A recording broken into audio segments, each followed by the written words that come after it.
নমস্কার বন্ধুরা, আপনারা সকলে নিশ্চয়ই ভালো আছেন। মহাজীবন কথার ৪৫তম পর্বে আপনাদের স্বাগত জানাই।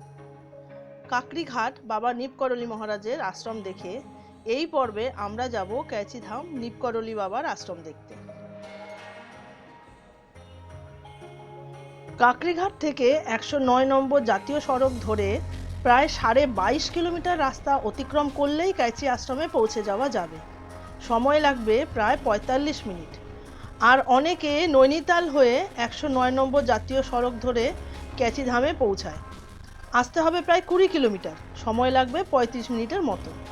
হিমালয়ের কুমায়ুন হিলসের পাদদেশে অবস্থিত বাবা নিপকরলী মহারাজের ক্যাচিধামের জনপ্রিয়তা আজ সারা বিশ্ব জুড়ে। ১৯৬৪ সালের জুন মাসে এই আশ্রম প্রতিষ্ঠা হয়।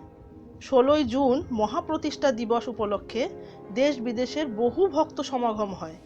আশ্রমের পাশ দিয়ে বয়ে চলেছে শিপ্রা নদী। সব মিলিয়ে এক নৈসর্গিক পরিবেশ। প্রতিদিন সকাল ৬টা থেকে সন্ধ্যা ৭টা পর্যন্ত মন্দির খোলা থাকে। দূর থেকে ক্যাচি আশ্রম দর্শন মানেই মনের শান্তি, আত্মার তৃপ্তি। তবে মন্দিরের ভেতর ছবি তোলা নিষিদ্ধ। রাতের ক্যাচিধামের ছবিও অসাধারণ। এখানে রাতে থাকারও ব্যবস্থা আছে। ক্যাচিধাম দর্শন করে আপনি ফিরতে পারেন নৈনিতাল অথবা আলমোড়ার পথে। আশা রাখি আজকের পর্ব আপনাদের ভালো লেগেছে।